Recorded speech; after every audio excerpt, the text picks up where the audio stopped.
Hello and welcome to today's video, and in today's video, very highly requested, I will be teaching you how to rev match.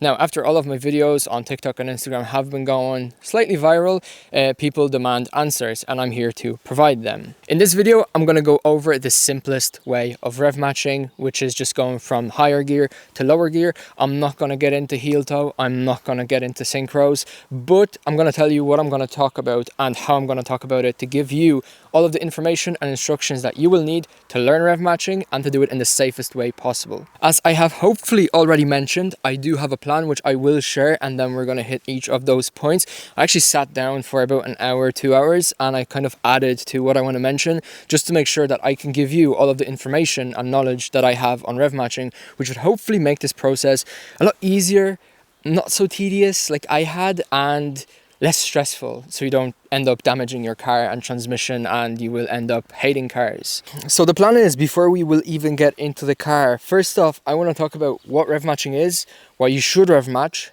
I'm going to show you a rev match, and then I'm going to show you what you should be doing with the engine off in order to kind of learn the motion, because learning the motion, people tend to generally fail at just being too slow. So learning the motion will help you a lot. Then we're going to get into the car. I'm going to, again, show you how to do a rev match, and then we're going to kind of break it down, and I'll give you 3 possible scenarios that you can have on a rev match. Actually 4, but yeah, I'll go into it in more detail. So let's start and talk what is rev matching. Now, why you should rev match and what is rev matching? Very closely coupled, so bear with me. But rev matching is going from a higher gear to a lower gear with the assistance of an acceleration pedal, which, if done correctly, should provide less wear on your clutch, on your gearbox, even on your engine, again, if done correctly. So now let me give you an example. Let's say that you're currently in 4th gear, and let's say you're at about this much RPM. We're going this way. So this is maximum, this is minimum. So let's say that you're on this amount of RPM in 4th gear, and let's say that if you were to be going the same speed in 3rd gear, you would be at about this RPM. So if you were to release the clutch really slowly, your RPM would be kind of going this much. But you can do this more efficiently and in much better style. Now let's talk about rev matching. So back again, 4th gear, this amount of RPM. Let's say if you want to go into 3rd gear, you need this amount of RPM. Now, again, when we were releasing the clutch slowly, this is how much travel the clutch, let's say the clutch had, right? But if we were to bleep the throttle, this is the engine RPM. So the engine RPM goes up, and let's say you will get it to about here, right? It's not perfect. But if you were to release the clutch at this point, look how less of a travel distance we have now in terms of clutch compared to going from here and releasing the clutch really slowly. I know you can still do this, but it's slow, it's not comfortable, and there are several other reasons which I won't discuss, but this is basically what rev matching is. So now, why you should rev match. Hopefully that example did show you one point on why you should rev match. The clutch has a less of a travel distance.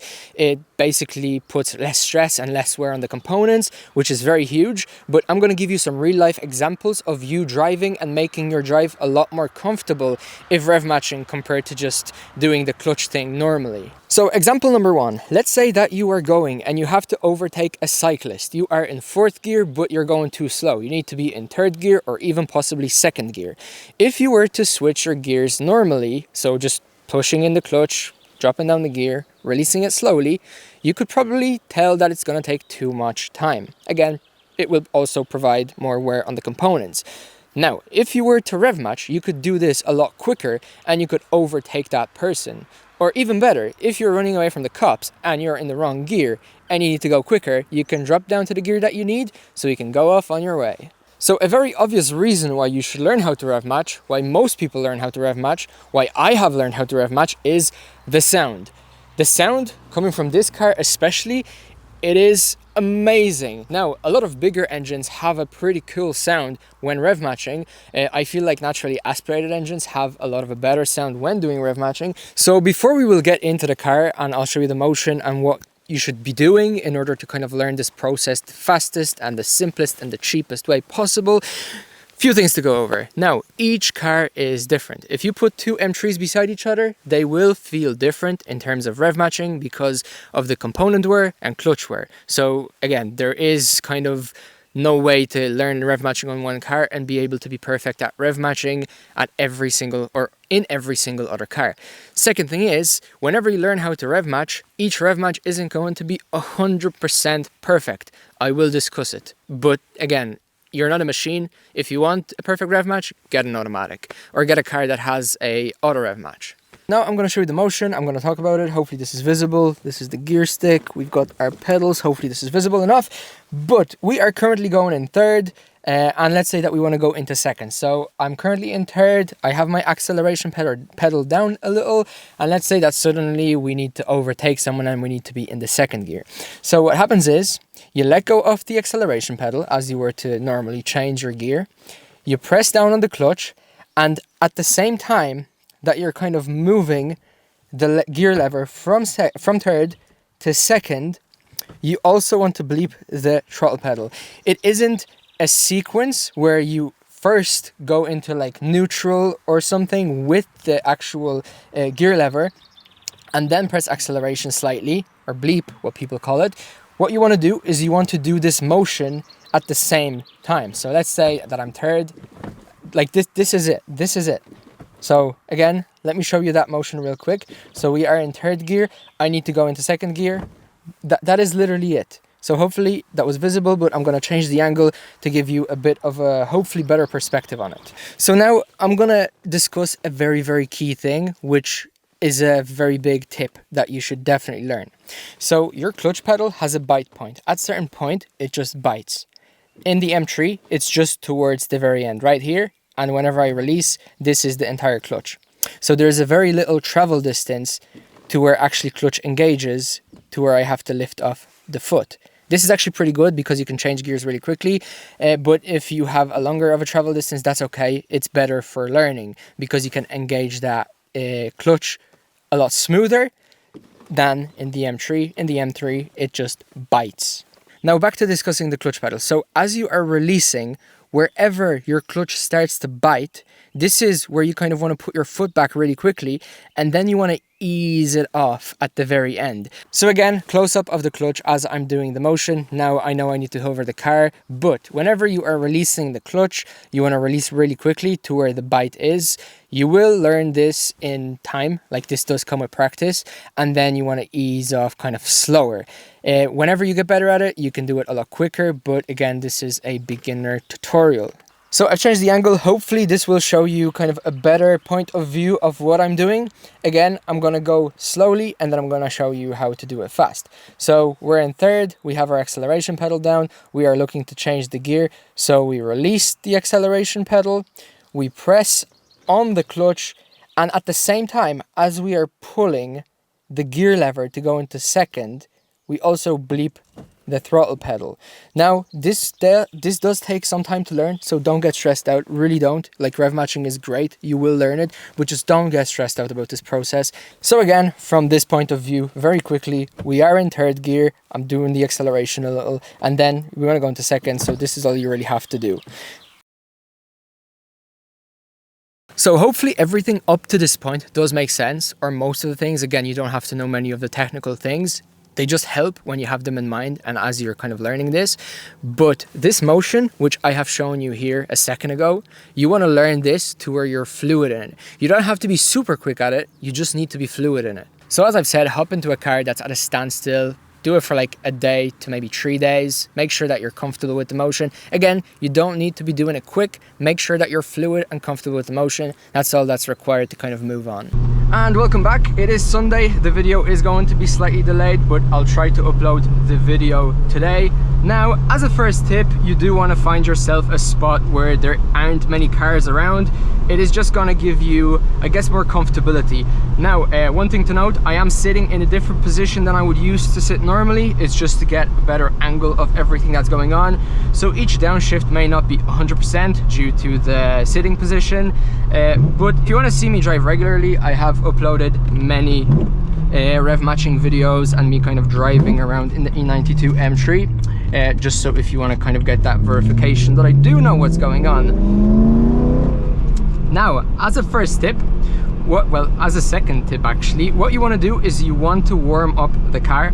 It is very mandatory that you do warm up the oil in the gearbox. As you warm up the engine, obviously your gearbox will warm up too. So have it warmed up and ready for action. If you don't get it warmed up properly, you may feel that the actual shifts up and down may not be as smooth as you would like them to be. So again, warm up the car. So I honestly had pretty high hopes that there aren't going to be many people there, but in fact there are. Now, recording this on a regular road today would be practically impossible. There are a few kind of events going on around the area. So yeah, I would be constantly stuck in traffic. So we're gonna go to the second location.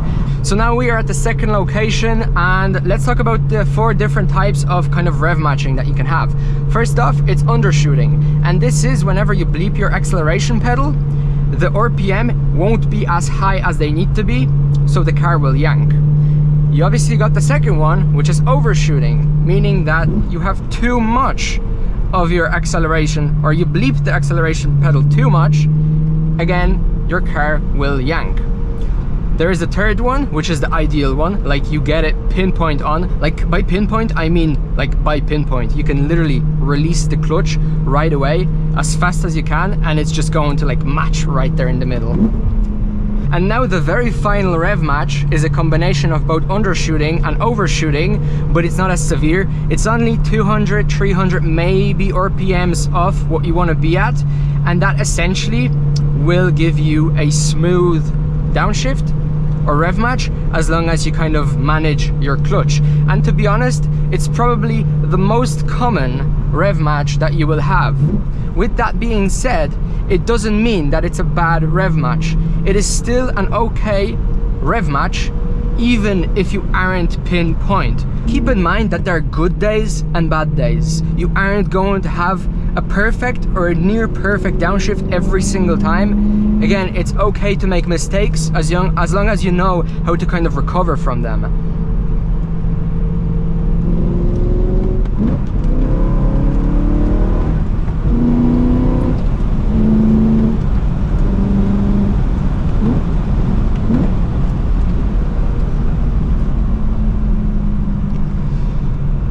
And to further explain, I was one of the people that was kind of annoyed that I couldn't get my downshift every single time, like pinpoint, and I mean pinpoint on. So what I've done essentially is I went on YouTube and I saw POV drive of other people driving.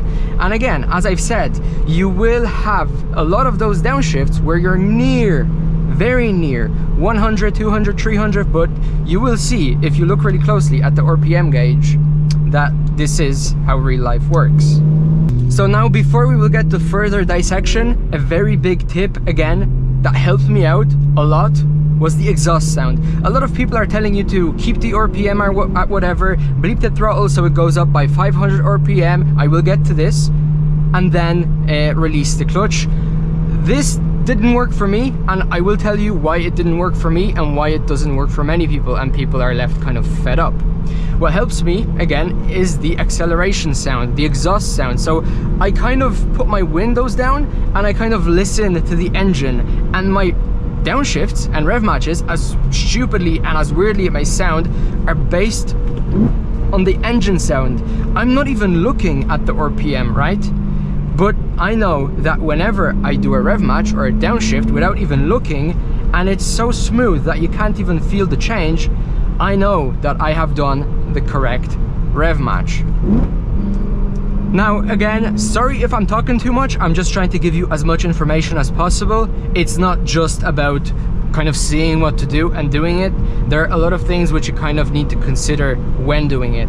So now, whenever you're learning, the best gear to learn is by being in third gear and downshifting to a second gear. Let me tell you why. If I was to tell you to be in fourth gear and try to learn to downshift, you may accidentally put the gear into first, which would be possibly money shift. Therefore, you may have some issues, aka a broken gearbox. Now, if you're in third gear, you can only put it into second or fourth. If you put it into the fourth, it is not a big deal. Also, by being in second, it can allow you to kind of go slower and still have a decent RPM on the RPM gauge. Now, you do not want to kind of learn this on lower RPM. For example, in the E92 M3, I would recommend to learn downshifts in third gear while being at around 2,500 RPM.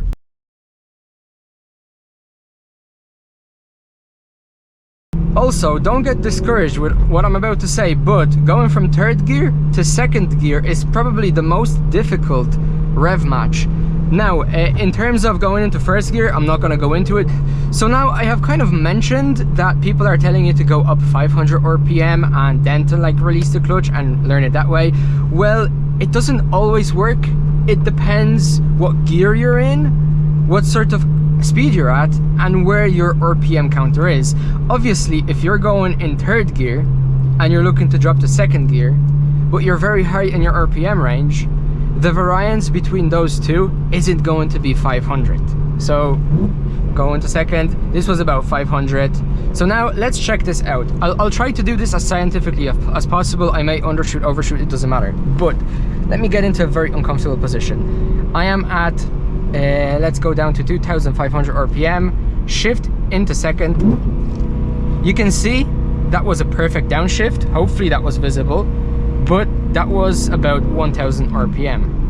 Now, I'm gonna do the same, but I'm gonna go up to 3 or even 3,500 RPM in third, and then we're gonna drop to second. You can see, or you should be able to see, that the difference between the RPM isn't 1,000. Man, those idiots, they never kind of move off to the side, you know? But let's do that test. So I'm at 3,500 RPM in third. Let me get there. 3,500 RPM in third. Let's go down to second. Well, oh, you know what? 4,000. Now, this was perfect, but it was almost 6,500 RPM. But again, hopefully this has proven that 1,000 RPM or 500 RPM isn't always the same between all of the gears. It just depends on the speed and even kind of the load, but again, we won't discuss further. So my GoPro overheated just as I was literally saying the very final words, so we're back here in the other location because the other location got too busy. Have I been driving up and down on the same road about 20 times to record this because the road wasn't too long? Yes, but hopefully all of the information I have shared with you will help you in some way or another. Now, if you do know how to rev match, if you found some tip along the way, leave a comment down below. Help all the guys out that are looking to learn how to rev match. And yeah, let's get everyone rev matching properly and not damaging their clutch, engine and other vital components. Now, this was a heel toe. I will make a video on heel toe. I would like to wish you the very best of luck with the downshifts. Again, comment down below. Let's get sharing. Let's get doing those downshifts in the best way possible. Help all the guys out. And yeah, hopefully you've enjoyed this video. Thank you for liking all of my reels, YouTube videos, shorts, TikToks. I know that many people came on from there. Hopefully, again, this video will help you or did help you in some way.